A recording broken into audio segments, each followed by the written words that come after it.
Welcome back to Wedlocked and Loaded. Wedlocked and Loaded. You women. Do not lump us all in one category. So you girls, and lie and stretch the truth and try girls, to get us jammed up. First of all, I'm a whole ass woman, right? Think about no that. No disrespect. Sounds like it to me.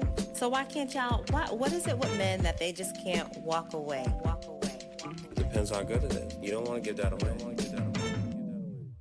All I ever ask is one. Greetings, everyone. We are back again, and this is the 100th episode of Wedlocked and Loaded. Woo woo. I am Daniel Callahan. And I am Leah Nicole. And we are here still, thankfully. And, you know, it's just been a journey on and off the microphone. And we will get into that another time. However, 100 episodes, and we just want to thank everyone who's liked, commented, rated, shared. You know, it's actually really dope to just kind of Google Wedlocked and Loaded and just the things that you see that's written and where it shows up, you know, and it's just really, really dope. So super appreciative. Absolutely. And, you know, there's a couple of things that we are working on that will be different and exciting, and don't want to speak about it until things are finalized. But, you know, it's just always innovation and just kind of new dope spaces that we're always trying to, you know, be in. So, you know, we're really appreciative. We're really happy, really excited, and thankful and grateful for everyone that has, you know, been in this car with us. It's been a little bumpy, you know, to say the least, I guess. I mean, I wouldn't say bumpy, but I would say, you know, there's been a few dips in the curve. Dips in the road, it sounds sexual. So there's been a few dips in the road. Yeah, I heard you. So we're going to be joined curves in the road. Leah, we're going to be joined in a few minutes or maybe a minute by a special guest, and we just wanted to make sure that we thanked everyone. You know, this is a really special episode. One, just being 100th episode, and then also, you know, the gentleman is coming on, Daniel Callahan. He's actually really, really dope. And we thought that this was an important conversation to have, just in the sense of, as you have seen, the guests that we have on, it's not just, you know, just coming on to kick it. It's not always coming on to promote something. Sometimes it's just conversation. Sometimes it's a unique conversation. And so he has created a piece of art, you know, called Come On In Live. And we will talk to him about it in just life and just have a virtual fireside chat, right? I don't know if it's virtual if you're hearing it, but same difference. Anyway, actually, let's bring him in now without further ado. Let's not waste any time. All right, let's get into that right now. A one-man show created and performed by artist Daniel Callahan, produced by Narissa Williams Scott. The performance portrays a Black artist struggling with mental health issues who, in the end, reconciles through art creation. This show creatively expresses the intertwined and conflicting themes of religion, hip-hop, and education. Callahan innovatively uses the technique of masculine. Is that right? Masking. Masking. Just like that. Yeah, masking. Okay. Which involves paint in the human face to remind us that we are walking pieces of art. Come On In Live demonstrates the reality of traumas, interconnection with mental health issues. Welcome to the show, finally, Cheese Louise, Papa Cheese, Daniel Callahan. Shout out to Thaddeus who joined, Black Joy and all that good stuff. Oh, good, Thaddeus. Oh, he must be joining from your live because he don't know about Wedlock and Loaded. He don't be checking for me like that. Yeah. I'm gonna call you afterwards. What? Go ahead, it's fine. That's my. I'll say it. I'll say that. So, all right, we want to do this a little different because Leah wasn't there that day. But the interview or conversation I'll say that you had with Thaddeus and Narissa. Um, I want to do it a little differently, right? So I want people to see a different side. So before we get into come on in live, um, we wanted to ask you, how did you grow up? Did you grow up with a two-parent household? Was it like a grandmother? Like, explain that to us. Yeah, no, first of all, I appreciate y'all having me on. Great to be with y'all and kick it. And yeah, just appreciate all that you're doing and glad to be a part of it in some small way. So, um, yeah, I grew up in sort of black suburbia in a way. I grew up in Bedford, which at the time was like a nice little black enclave neighborhood. And uh, grew up with a mother and a father, Hmm. um, thankfully, and my father was a Baptist minister, so grew up in the church, and that definitely had a lot of effect on my upbringing. So I was in church a lot, too much. Now, is it true what they say with like you can't do anything? You can't even, you know, um uh you know, chew gum and blow bubbles without like, you know what I mean? Like, is that true growing up where like he's on you for everything? No, that wasn't really my dad's style like that. You know, there was definitely discipline in my house, but it wasn't overbearing like that. And in terms of like, how the church affected our dynamic, what was kind of dope was that we went to a lot of different churches. So I got to see many different traditions, how how that affected the culture of each church. We went to many different denominations. So that was really interesting to see that difference. And some churches were very, but it was really more like a more reflection of the leadership Mhm. than it was necessarily of the denomination. So there are some churches that were just super strict, you can do anything. Mhm. Other churches that were just a lot more open. It really also had to depend on like the age range of the folks coming, and so all that stuff was kind of church specific. Hmm. And now, um, this information, I hope I remember and heard it correctly. You went to Milton Academy. Yes, I did. So how was that as a young black man that, you know, I'm sure you didn't see a whole lot of people that looked like you. Um, so what was that like? Well, it's funny. I mean, when I went to grade school first before Milton Academy, and I went to a school called Shady Hill School, which is in Cambridge. Mm. Um, and I was the only black kid in my grade from kindergarten to eighth grade. So Yikes. that wasn't new. That dynamic wasn't new for me. In fact, I I really had black classmates in high school. That was the first time I had black classmates. Oh, Um, wow. before grade school, though, I was homeschooled, and so I went from just being at home surrounded by black people, being taught by my mom, um, to being taught by predominantly white people in a predominantly white class. And then when I went to high school, that's when I actually started to have black classmates, and so that was like an interesting shift. Mm-hmm. But yeah, Milton Academy, it's a prep school. Has a really, it's really well known as like an academic sort of powerhouse. It's, it's like a pipeline to the Ivies basically. Um, but it's a prep school, so it's like it's got all those sort of prep vibes. Um, so yeah, that was it. All these experiences were very different, and the spaces were very different. So I was constantly being exposed to different spaces with all their internal dynamics and racial, demographics and pecking orders and things like that. So as a kid, I was constantly navigating different environments. Now, did you ever feel like you fit in and whatever that means to you? No.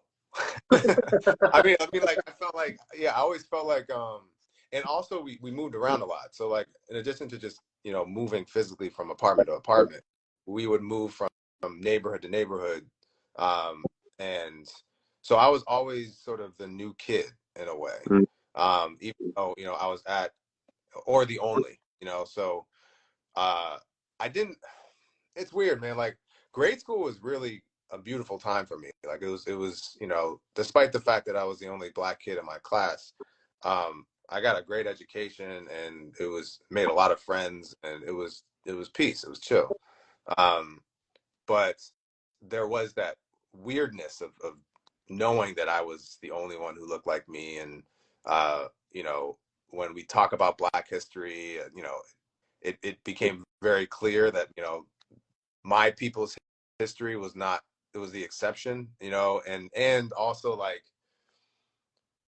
as you get older, you start to realize the racial dynamic of the society in which you live in. And then that then starts to affect your outlook and how you see things. So that was definitely weird too, where it's like, oh wait, like, man, y'all did some wild, I don't know if you can swear. I don't know if you can swear on Yeah, this. yeah, Okay. yeah, Like y'all did yeah. some wild shit to my people, like, and it's like, dang, like this is crazy. Like, but we're cool, but there's some issues there. So like as a kid, it was very confusing, like, yeah, but it was still, there was a lot of love there. So Yeah. Now, I have a part B to that before Leah asks the next question. Um, did you, so you made friends, right? And friends is subjective depending on He made who's, friends. He's saying he made friends. babe, I don't need you to do the Okay. Diddy I'm just saying, isms, like, don't try to right? be PC right now. He made friends. Leah, but He like didn't what, say associates. He didn't say Daniel? acquaintances. He said friends. Yeah. So, okay. Oh, because y'all Daniels is gonna try to gang up on me. No. Oh, okay. Well, unless we have permission, that Go can. ahead. So, so, so what I will say, so you made friends. Did that go outside of school? Were you, going to their house? Were they coming to your house? Were you, like in their environment and vice versa? yeah. Yes, and that brought its own challenges too. Like, first of all, like it was helpful that I was still going to like all Black churches, and wasn't like I was, removed from being in Black spaces. You know what I mean? Like, it's just my life was compartmentalized in these different spaces. But yeah, and these schools are good schools, which means that rich people go to them.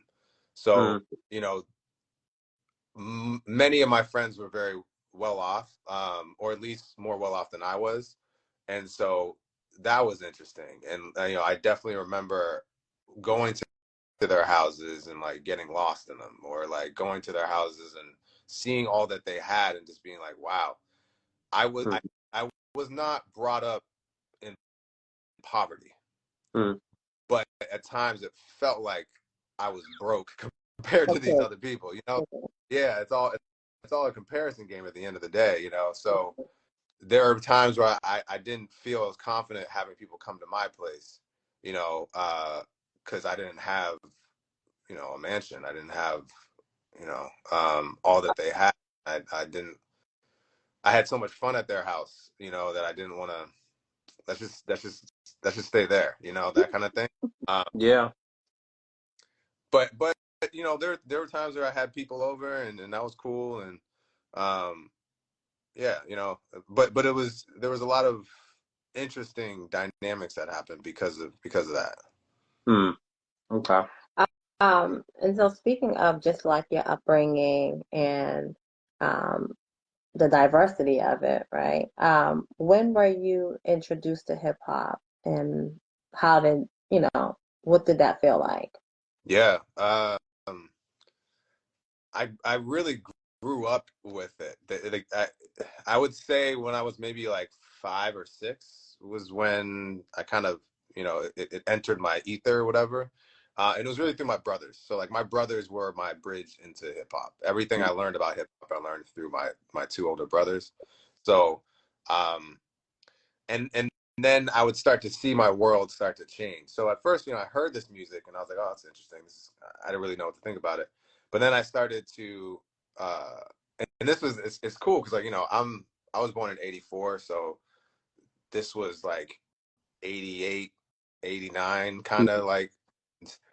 And then, at that time, hip hop wasn't anywhere on TV or anything like that. Like Mm-hmm. so you had to be in the hood to understand what was happening.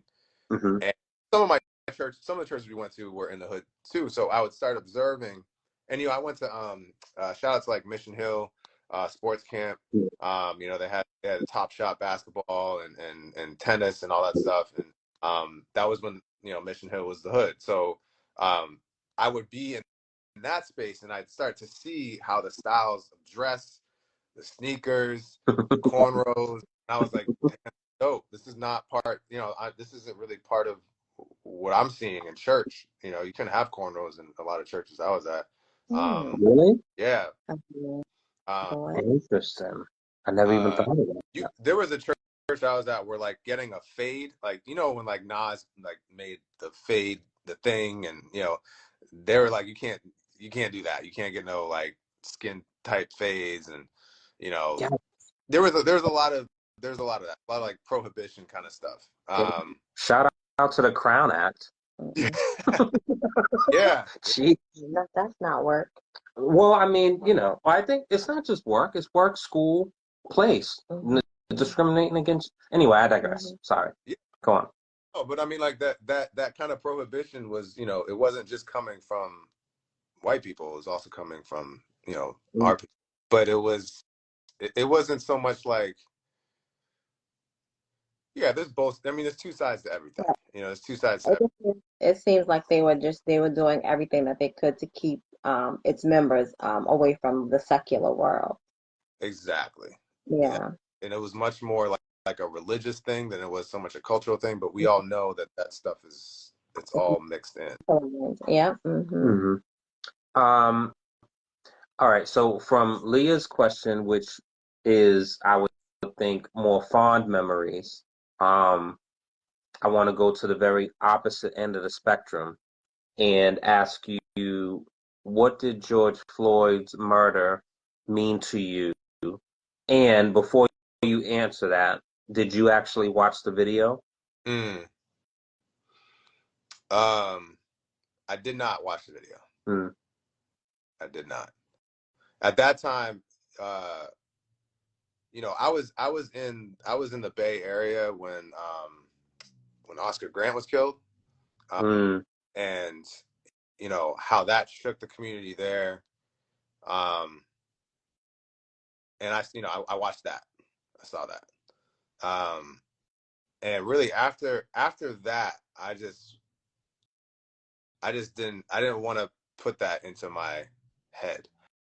I acknowledge that it's happening, and I'm also aware, and that I'm also actively working towards that not being a reality.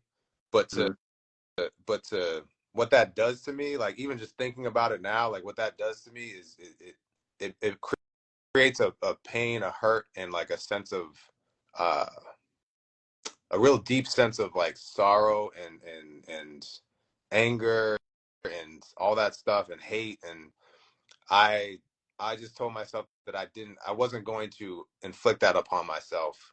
Good for you. Is that there's already hurt and pain being inflicted upon us. I didn't feel the need to inflict that upon myself. You need to be mindful of what you consume. Yeah. And, I think during that time we were doing the Brothers Building, the virtuals. Yeah. And, that for sure, like I've never felt so like helpless and hopeless as an adult, and it even caused some strife between Leah and I, just because what I was feeling is what I was feeling, and I'm trying to sort through it. And I felt like she wasn't there for me in the way in which I needed. But then she's feeling her own way as a mother to a Black child and as the wife of a Black husband. And shout out to Conan. Conan said something that I remember so clearly, and I remember what I was doing when he said it. I was actually sitting right on this chair. So he said, we have to remember that, we are a Black family. And so it's not a hurt Olympics. So it's not about, if your wife is hurting more, if you're hurting more, it's not the hurt Olympics. And I'm like, you know what? And I think I started processing it differently, and I started having more empathy for Leah, who was, as a woman, feeling her own feels of every time her son walks out the door. But I ask you that because I too was very mindful of not watching that video. I mean, you can't help but to see it because everyone was just spreading it recklessly, right? And it's like, are you spreading this for awareness, or is it death porn? Like, what are we doing? Right. You know? And it depends on the person, I respect I respect people wanting to see it so that they can understand the depth of the depravity, I guess. But um yeah, I just had to make a decision for myself. Like, yeah, I don't need that in my spirit. Like, so yeah, so I intentionally didn't watch that one. And because also to understand it in its context, those public killings were meant to have that effect on people, that hopelessness, that like it's meant to be publicized. When they hang people, and that stuff, like so. Part of it too is just like, yeah, I'm not going to allow that energy to have its intended effect. So yeah. You want to ask? Yeah, I was going to. Don't piss me off. Hey. Oh my God. Oh. Sorry, Daniel. Your girlfriend's in a room. You wanna? Speaking of, hey, boo. Why is she requesting to be in a video? This ain't her. This ain't her time. Y'all can have a FaceTime afterwards. Goddamn girls. Anyway. Girls always want. Never mind. Yeah, let's stay focused. Speaking of mental health and protecting yours, and creating a safe space for yourself, tell us what prompted you to write the film Come On In, and then also, what was behind the decision to put on a one-man show. Yeah, for sure. So yeah, for folks who don't know, the one-man show is called Come On In Live, and previously I'd done a film called Come On In, which is related but not really. So I went to grad school at Emerson here in Boston for film and video, and for my thesis I did that film, and the whole thing behind both of those projects was, what is my story? What's the story I'm put on this earth to tell? And it's very much about my own journey. That's the one story that I know that I can tell that no one else can, is the journey and experience that I've had in this world. And so how do I do that has then sort of become the question. I was doing that through music somewhat, but as I got older and matured, it became much more about like, okay, but what is your authentic story? It's not what is the story that you want people to think about you, but what is your authentic story? What did you actually go through? What have you actually learned in life? And the film was my way of doing it, dipping where I created a fictional film about an artist who is starting to lose his mind, but also trying to understand why he's here. And he starts hearing voices over the phone, and he goes into this journey, which he realizes is his own mind, and he's sort of trapped in there. And that's what the film was about. And sort of reflective of like a journey that I went through where I did feel trapped in my own mind. And but this was a way for me to do it fictionally, where it wasn't me, it was a character. and I wanted to just dip into the fantastical elements of that in terms of like, wow, what would it be like if, you know, you were trapped in your mind? What would that look like cinematically? And so very much more like artistic uh, like exploration. With this story about the one man show, it was about, okay, now like remove the cover of this being a fictional character, a fictional story.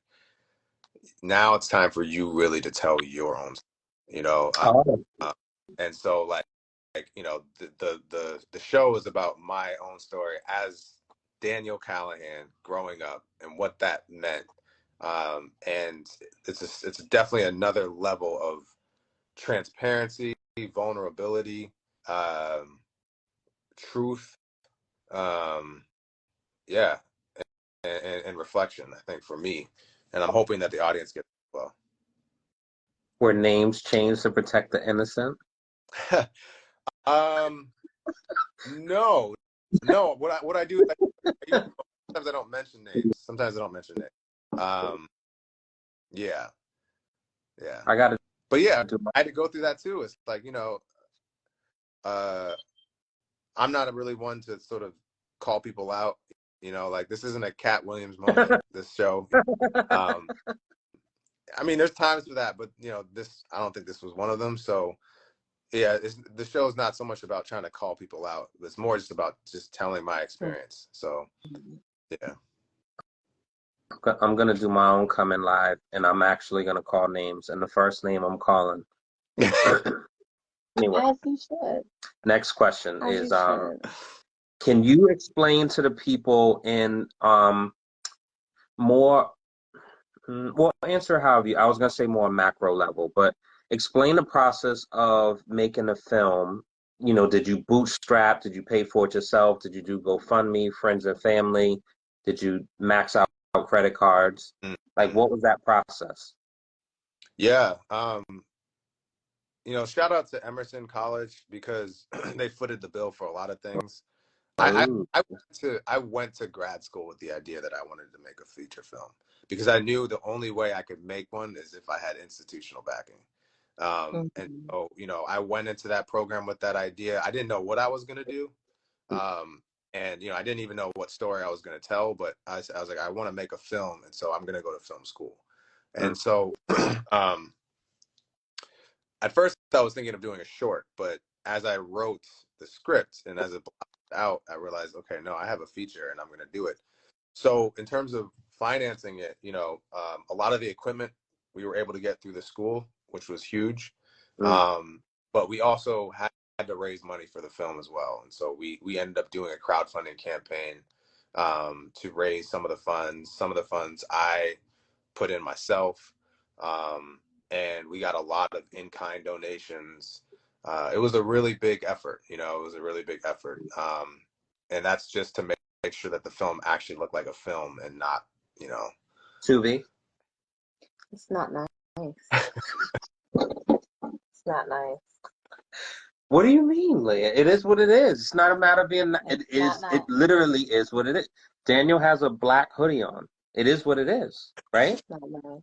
Anyway, um, who who are your two favorite directors, past, present, and why? Oh man, favorite directors. Say Daniel and Daniel. That's it. Dylon. I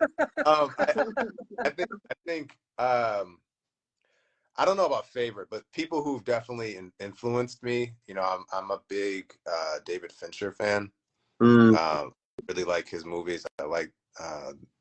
Yeah, I liked how exact he is. hmm Um, um, but it's tough, man, because it's like I really I don't go to movies for the director so much. But you know, David Fincher is definitely one. I think um, for Get Out alone, you know, Jordan Peele is a director who I was really influenced by from that film alone. Maybe not his other films, but that one I thought was probably one of the most masterfully done films I've seen in a while. Mm. But also, like, let's see. I mean, like Sidney Lumet, or like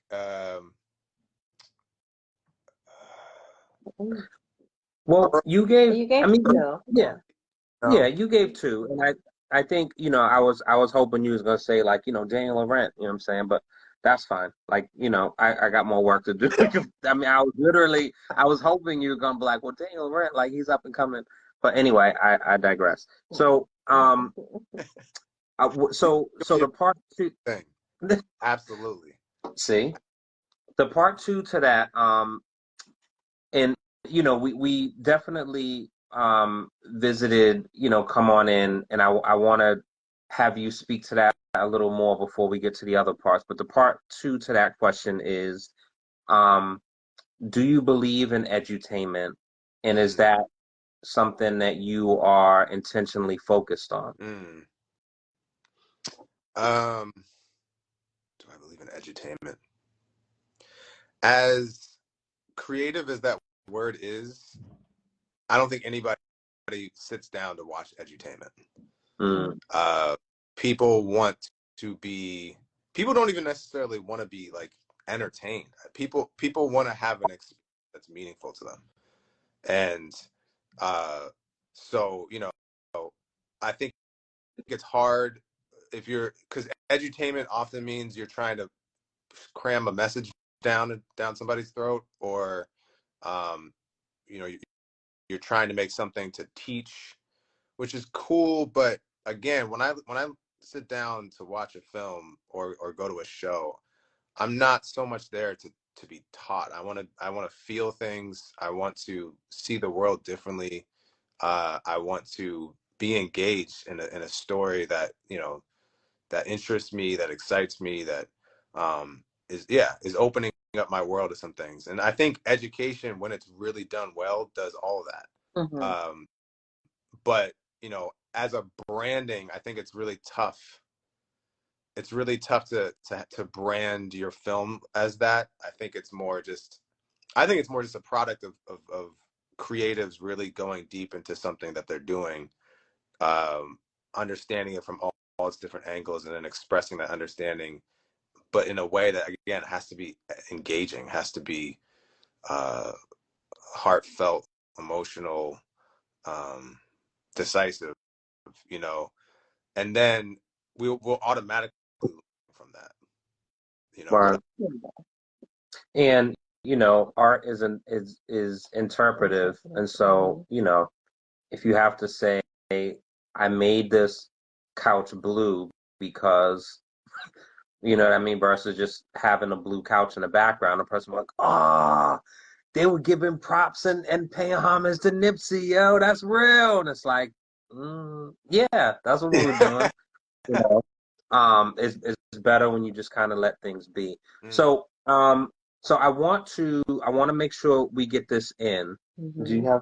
No, I Okay. mean, tell the people where they can. I mean, you can do it now, but you can also do it at the end if we're switching gears. But Well, so as far as I want you to speak to, like, the preparation for the live show, because it's literally you on stage, Mm-hmm. right, by yourself. Mm-hmm.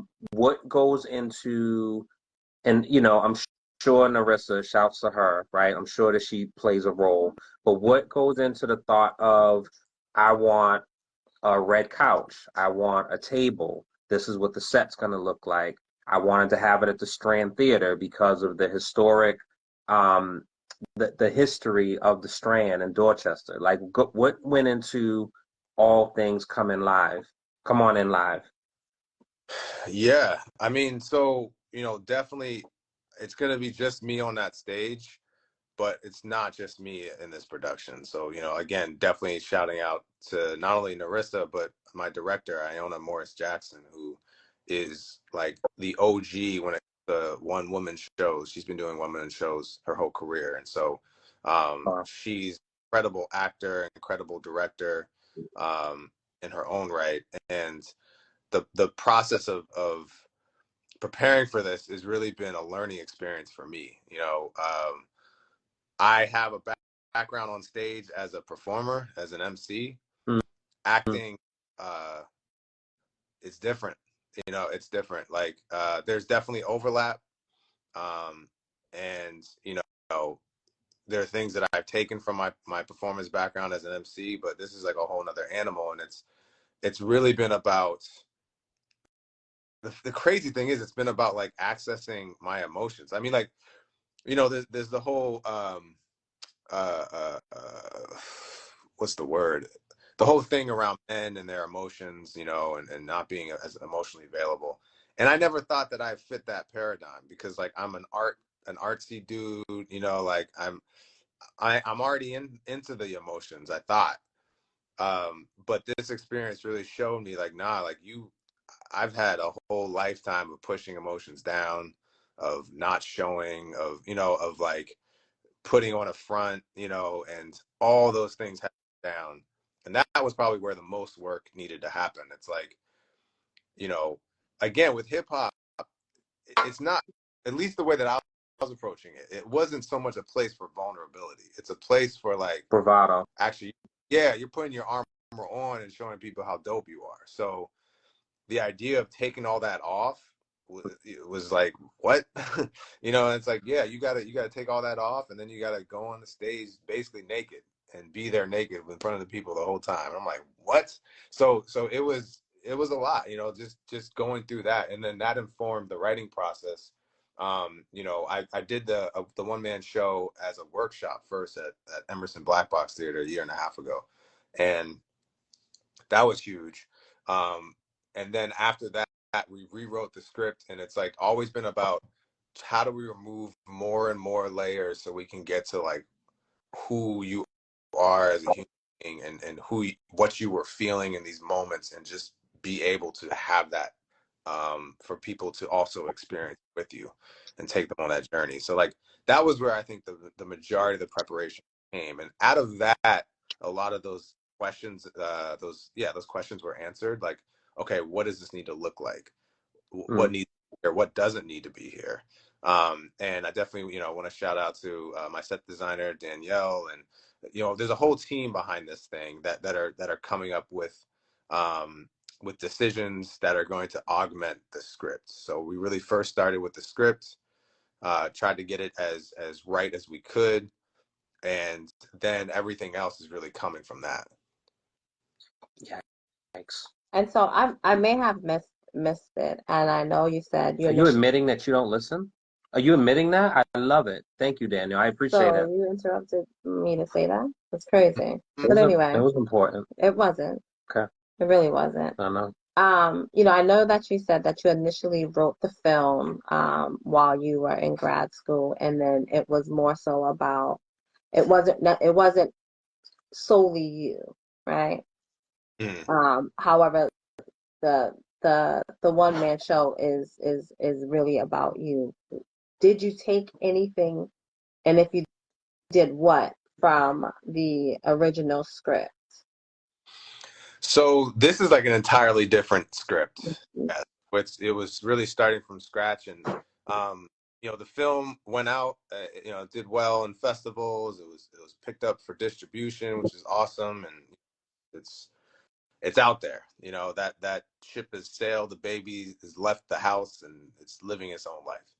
And so once that was off my plate, I then started to like started to look inward, and this was a totally different thing. Yeah, and as similar as those journeys are,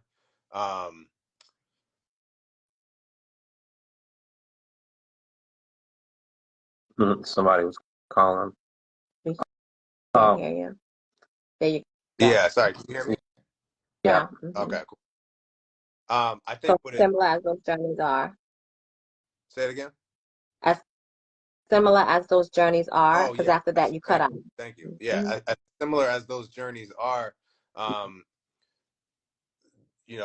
each one is its own universe in a way. So I first did this show I wrote up something. I was in a residency at Artisans Asylum, and I did this thing, and I was just like, I'm just gonna, mix some of my raps with some of my poetry, with some of my thoughts, and I did this thing, and it was cool, and it was I liked it, and then it's just been moving from that moment, and each time, again, just trying to make it more real, trying to make it less about impressing an audience and more about sharing myself with the audience, more about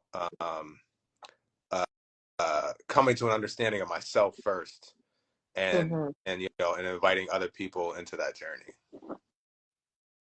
And now the show, so you're doing 3 shows. Mm. No, wait, are you doing 3 shows or just 3 dates? Are you doing I'm doing three. We're doing 3 days for sure. The 28th, the 29th, and the 30th. We'll be doing evening shows each of those days. And what we're working on right now is a matinee for Black and brown men exclusively to do that. So we're working on getting that sponsored so that we can provide tickets for folks for free to go to that. And so dope. so yeah, so that's the plan. So it'll hopefully be 4 shows. And I mean, shoot, if people want to continue to sponsor shows, we'll do as many shows as people want to sponsor. But the ones that we're covering are the 3 on those dates. And now, so the rehearsals and all that good stuff is all well and good, but from MC background, you can rehearse that song and rehearse that verse, and once you step on that stage and people are looking at you like this, so are you telling me the first date is a Thursday, right? First date, 28th is that right? I Thursday, think it's a Friday, Saturday. Thursday. Yes. So the first time of you doing this live will be Thursday night. In its current iteration, again, like I said, I did a workshop of it a year and a half ago, where in a black box theater, like over 100 people, I think, did this thing. And even before then, the first iteration at Artisans Asylum, I had maybe 15 people come see it or something. It was real tight. So, but in its current iteration, yeah, that'll be the first time people see it. Yikes. Are you? I mean, what? How do you prepare for something like that? Why are you so tongue-tied? Because I was going to ask him, and I'm like, damn, I don't know an appropriate way of asking. Just ask. That's it. I mean, do you meditate? So let me ask again. How do you prepare for something like that? You rehearse the hell out of it. You rehearse the hell, rehearse, and then you take the leap. There's some part of this that you really can't prepare for, and that's the beauty of it. That's what makes a live show the beauty of it. That everything is, and that's why we're on live right now. Anything that could happen, all of it is possible. Yeah, like him being tongue-tied. Yeah. Listen, well, I didn't want to say, hey, do you take a shot of something brown? Because maybe he doesn't drink. I didn't want to say, do you smoke a doobie? Because maybe, you know what I mean? What is a doobie? Come on, grow up. I was just trying to, doobie, that's grow up. Exactly, grow up. Come into these times. Come into these times. Yeah. Okay. All right. So we have some questions. Sure. So these are locked and loaded questions. First question. What does mind playing tricks on you mean? Wait, did I ask that right? Wrong. I said it wrong. Damn. What does mind playing tricks on me mean to you? Jeez Louise, talk about live. That's crazy. Yikes, I didn't rehearse. and this is what you do. I didn't rehearse. Yeah, so what does that song mean to you? What is the song by Scarface? Yeah, Ghetto Boys, technically. He wrote most of it. Right. Yeah. There was a whole thing about that. Yeah. People had, but it was actually, sorry, this is kind of a aside. It was really dope seeing them talk through that. Did you see that? Their podcast ended now. Yeah, you know that, right? But that was a beautiful moment, though. Yeah. I felt like it was invasive for me to be watching that. I wish that they would have had that conversation prior, right? But then it lets you know that, like, sometimes people have problems communicating. Yeah, Mm. yeah. Yeah, exactly. So anyway, And the side note. communication is just it's not always a guarantee. Like, like even if you were to talk about it, some people may feel a certain way. Like, like, and still. But anyway, I'm sidetracked. Let me answer your question. But Um, everything you're saying is so on par, oh, you Leah, know? Leah, cool. But yeah. Leah, But yeah, go ahead. please listen. Table that, because we're gonna get into that in a minute. Oh, don't worry about it. Right after Daniel. Don't worry about it. I Let him know, answer the I question. know. Hmm. So the Yeah, question is what the song means, or what does that phrase mean?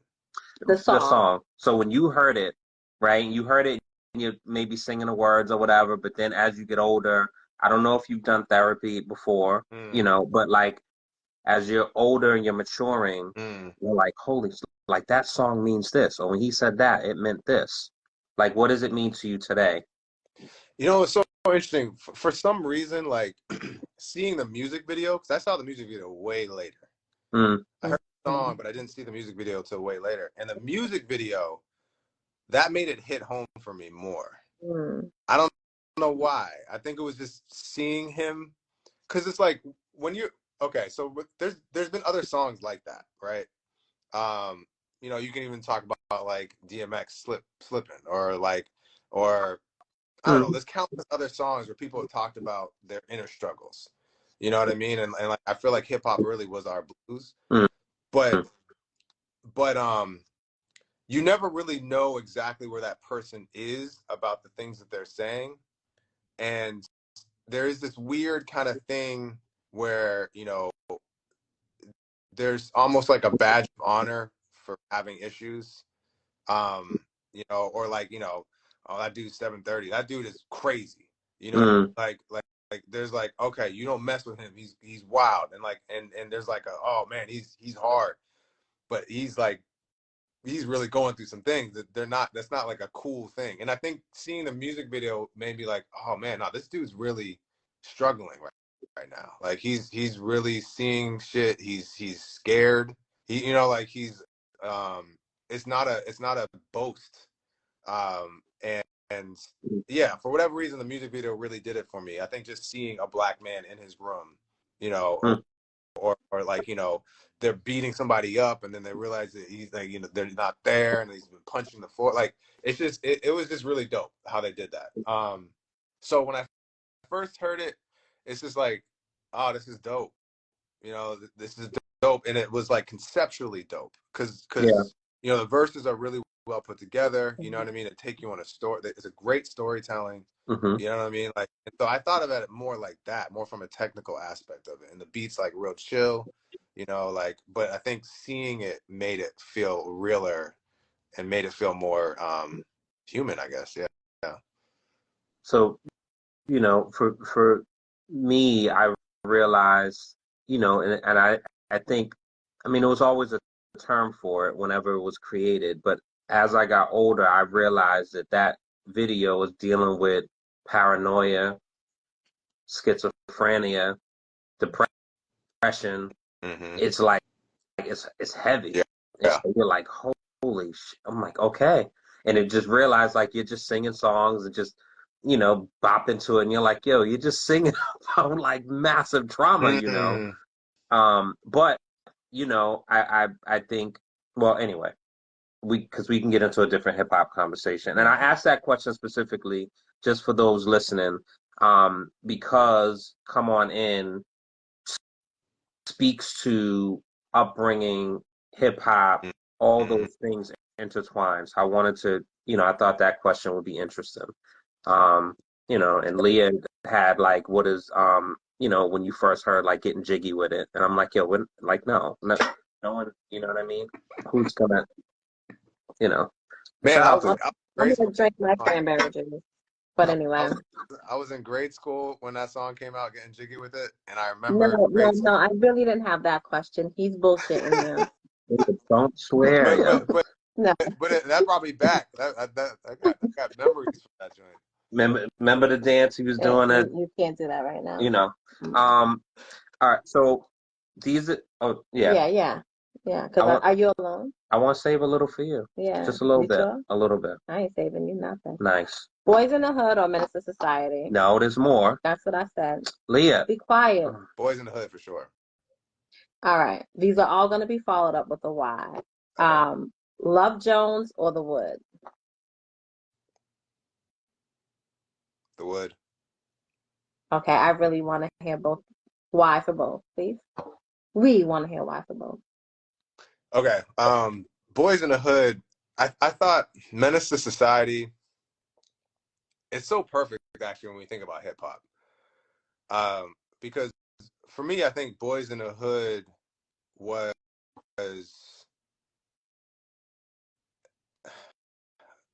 Menace to Society felt more like an exploitation film than Boys in the Hood. Mm. You know, like it's like a black exploitation film. And that's nothing against black exploitation films, because some of them are dope, and and there's swag in there, and like There's we a learn more place about the for it. culture. Yeah, like, and but it felt like okay, after Boys in the Hood, let's make it grittier than Boys in the Hood, and let's really push the violence, and let's let's make it even more tragic, Mm. and I'm imagining, because well, it's true, the Boys in the Hood really opened the That floodgate market. for films like that, like they showed Mhm. it to be successful. And Menace Society, it's a good movie, like, you know what I mean, like I'm not dissing it, but it's more just Boys in the Hood felt way more like an authentic story Mhm. from us Mhm. to us, you know what I mean, like Yeah. Like a love letter. yeah, A what yeah, there was a lot you more can be. love in Boys in the Hood than there was in Menace to Society, for sure. I've never actually heard it articulated that In that way, way. but Yeah. I absolutely I agree. I can see that. Boys in the Yeah. Hood had more heart, even with like the Mm. father and the message and that whole thing And just about having gentrification. And Oh man. a positive black man in your life, like unfortunately, we're still dealing with the same. I digress. All right, so unfortunately. you're So Love Leah. Jones or The Wood, and you Stop taking chose The shots, Wood. yo. Well, I mean, Jesus, Yo, you chose y'all The are Wood. hilarious. ridiculous. All right, so you So chose why the The wood. Wood? Why The Wood? And I kind of have an And idea. this is revealing about where I was when these movies came out. So like, I just felt like Love Jones was a little corny, and Mm. that's because where I was as a young man. You know what I mean? Like, and like the whole That's kind of corny as that. like, Sorry. Sorry. like the whole spoken word kind of thing, and like I just because of my because of my upbringing, I thought that was like like I wasn't really in that space, and so it really came from kind of like an immature space, but I just never really got that movie when it came out. Mm. The Wood felt like a more of a coming of age story, and like it was like it was I felt like it was a little funnier, and I got a sense it was more about like family, Mm-hmm. uh, than so much you know like romance. So Was it? I've never Sorry. Go ahead. been like a romantic film kind of guy, although it Love and Basketball is like one of my favorite movies of all time, That's and certain. you know what I mean, like and that's like leaps and bounds before above those other two movies in my book. But just because I feel like it really nailed uh, what I see, what I imagine when it comes to like black love, between two Mm. people. Speaking of nailed, so Sanaa Lathan is like unbelievably So what gorgeous. you won't do is that. Hmm? You won't do that. No, he said it. Yeah, So no, you won't do I'm just that. complimenting Sanaa Lathan. Oh, like Yeah, but you didn't need to lead with the speaking it of was a parents. segue. No, it wasn't. It absolutely wasn't. Okay. See, I can't even help you on this one, man. The funny thing is, I said, speaking of nail, and he was so serious, and he was listening for my, and I'm like, all right, all right. So this is very, very generic, but I think it's also important when we're talking about hip hop. So Tupac or Big, and why? Yeah, that's a clear one for me. It's Tupac all day. Really? Yeah. Okay. Okay. I love that. I mean, you'll get people that are completely, it's like Pepsi and Coca-Cola. Mm-hmm. And for me, it was such a clear difference. And I think as I've gotten mature in my palate and listening, I think Biggie was a better rapper, right? But I think Pac had more heart and it was more soul food that stuck to your ribs. Because if you compare the bars to each other, it's just not the same. And even Biggie using his um Stature. his no using his voice and like the way he would the damn, I can't think of the not articulation, Like, inflections, like the way yeah. he would use it like a jazz, like a Yep. trumpet, Yep. right? Absolutely. Like, but Pac, come with me, like my enemies, you know what I'm saying? Like you can't Oh wow, Thaddeus, you think Big all day, huh? To see, me, like nah, so like to me, there's like no comparison. no, it's not, Like not even like, and that's nothing against Big at all. no, no, Nothing against Big at all. Like I just think it's an unfair comparison. yeah, You know what I mean? It's they're so different. Like I agree. Big was more of like a quote unquote lyricist, and Big's flow at times. First of all, it's like if you're from New York, we can't have this conversation because it would have ended as soon as I said Tupac, and their ears would close and they just be like, get out. You know what I mean? Like so. But, which I understand, I understand that. I get it. Like, and us being on the East Coast, again, like it's I get that where Big is here in terms of yeah, the like all that, yeah, like what he was able to do. But to me, I'm not just looking at rap. And I also think it's a kind of it's a case of taste when we say that Biggie was a better rapper than Tupac. You know mm, what I mean? Like I think Biggie's flows at times were more intricate, for sure. mm, He did a lot more wordplay, for sure. yeah. But you can't say that Hit 'Em Up. You can't say that Big ever did a song even close to Hit 'Em Up in terms of that kind of rapping. But hit him up was passion, It, and and Why are you shouting? no, because Relax. I'm getting excited. Yeah, you have to. No, I'm not gonna You relax have to because relax. I just You have listen. to Leah, bring it down, son. don't talk to me like I'm one of your Bring it down, students. son.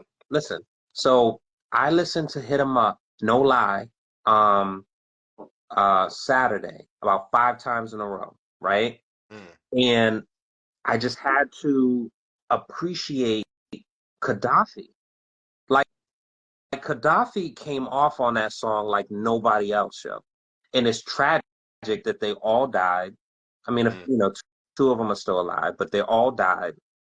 But just to start a record with, that's why I fucked you. That's just a wild. That's what I'm saying. I mean, like, and it's like the yeah, from a technical standpoint, from a New York lens, because New York is a birthplace, so I get it. Like from a New York lens, I understand how you can talk about Biggie and Pac and whether whatever. But for me, it's more like there's so many different levels to it. One, Pac to me represents hip hop more because Mm. Pac was not a rapper. Pac started as a dancer. Mm, Pac was a as a poet. roadie. Yeah, Pac was a poet. And you know, I feel like Pac was a prophet.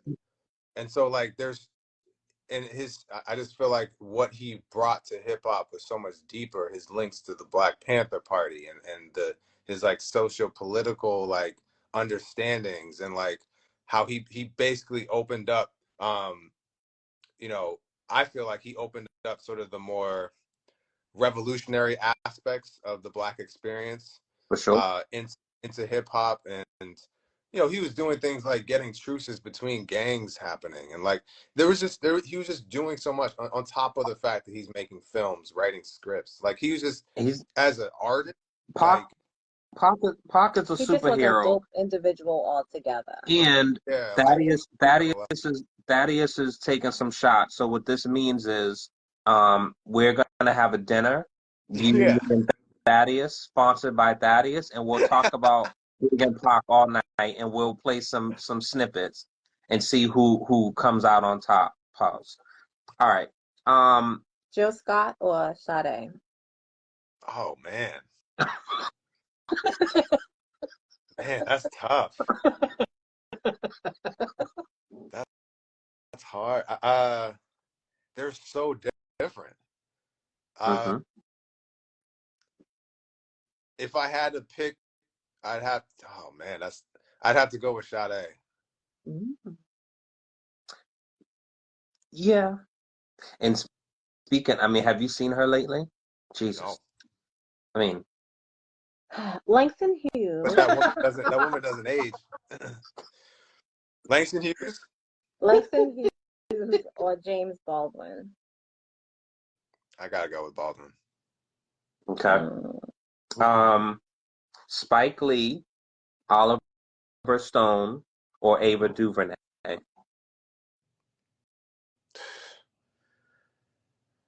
I mean, I would take Oliver Stone out.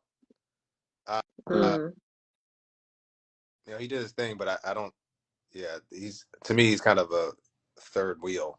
Um, Oh, uh, well, I mean, in the art, like storytellers, I think that He said what he said. well, He's yeah, taking him all right, out take him out. until Fair enough. Because yeah, Spike Lee.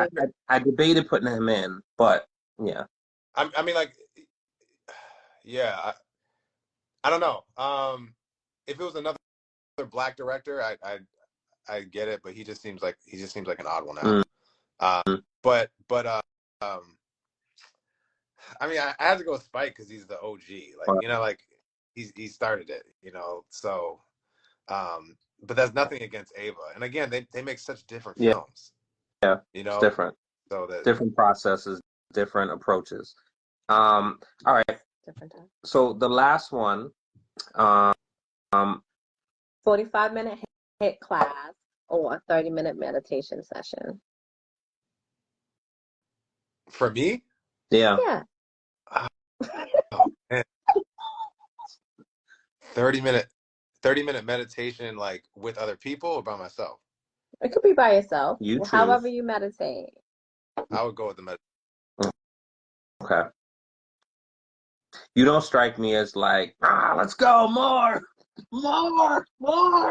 You strike me as more like a calm, breathing, peaceful, very intentional. Yeah. So that's why that question's in there, because I just wanted to get However, that. those hit classes can be very intentional. Tell me about it.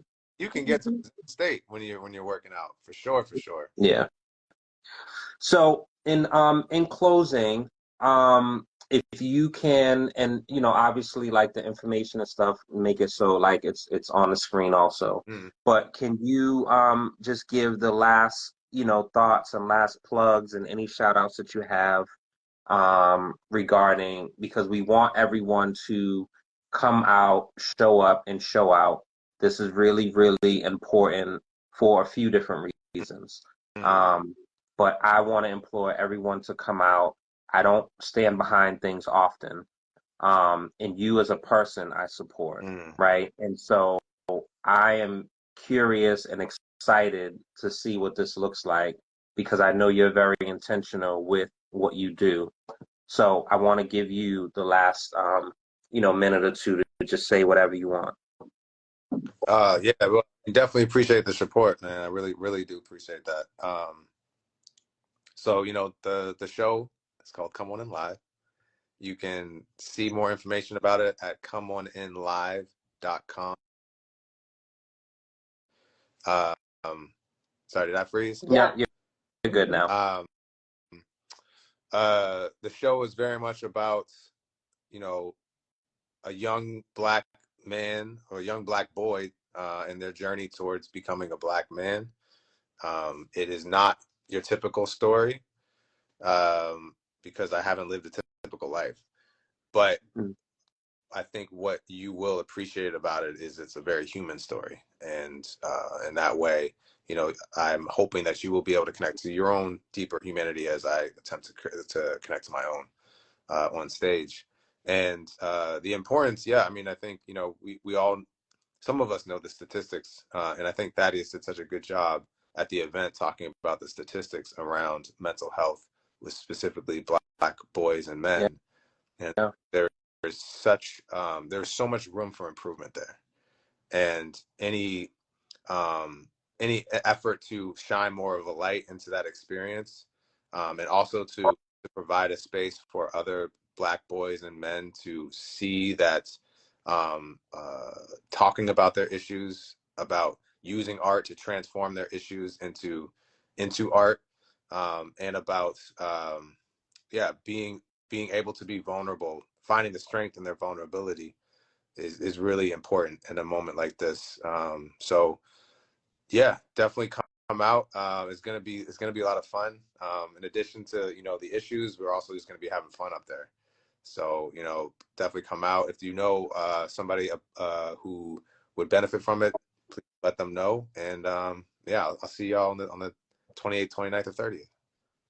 And the tickets are what, 30 to 47.50 or something like that? Yeah, I think. it's depending on the section that you'll be in. Okay. Mm-hmm. And I'll end with this, because we know, and believe me, I love our people.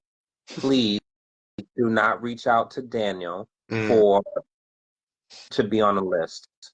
Do not reach out to Daniel for discounted tickets. It's very important to pay to see art, right? It's a very transactional, simple concept. So please, everyone, save the text of, yo, put me on the list, bro. I'm gonna come through and support. It's actually an oxymoron. So on that note, yeah. I Do you appreciate.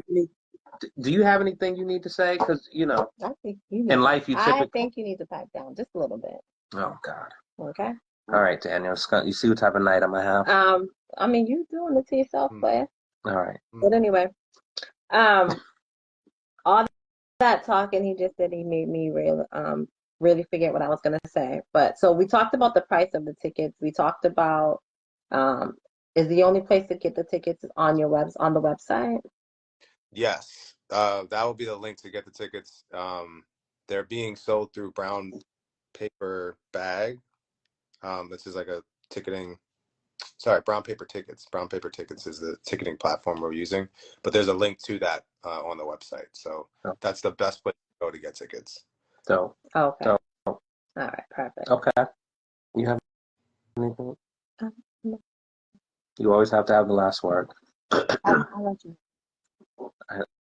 I, Just have it. I know. Anyway, thank you, bro. I appreciate you, and we will definitely see you soon. Yeah. And Yes.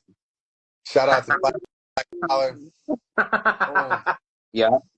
Yeah. And I love that you have that on, because Thaddeus is in a room and I don't believe he has one. So yeah, take that, Thaddeus, and you're definitely paying for dinner, and I don't want no cheap shit either. All right. So on that note, thank you, and shout out to Nicole, helping with PR and doing all the marketing, and it takes a village, and I love that you are intentional with having Black women, you know what I'm saying? Because that's important. Yo, to have them be, yeah. I mean, So they hold us down, and we have to always remember that and be thankful for that. They've been holding us down for a minute, and we can't be who we are without our relationship with the Black woman. And so I definitely appreciate my team, who's predominantly Black women. Definitely appreciate seeing you all together, doing this thing together. Don't do it. Don't do it, G. Don't do it. oh my God. All right. On that note, let me not sleep on the couch. All right. All right, bro. We'll talk to you soon, man. Thank you again. Come on in live March 28th, and the 30th. Yeah. Yeah. Grand Okay. Theater. thank you everyone for tuning in and listening to our show. Again, 100th episode, 100 down the hatch. Whoa, whoa. So you know what it is. We here in this bitch. So thank you everyone. Wedlocked and Loaded. Like, share, comment. Feel free to ask questions no matter how outlandish. And for the really crazy ones, you know, I'll let Leah answer those. And yeah, right? So I mean, I don't know why. well, stay tuned because we have some spicy topics, I'll say. I won't say hot topics. I'll say some spicy topics. Spicy. Coming up next week. So make sure you stay locked in. You know what it is. Spicy. Wedlocked and Looted. Yeah. Wedlocked and loaded. All I ever ask is one honey. Wedlocked and Loaded. Wedlocked and loaded.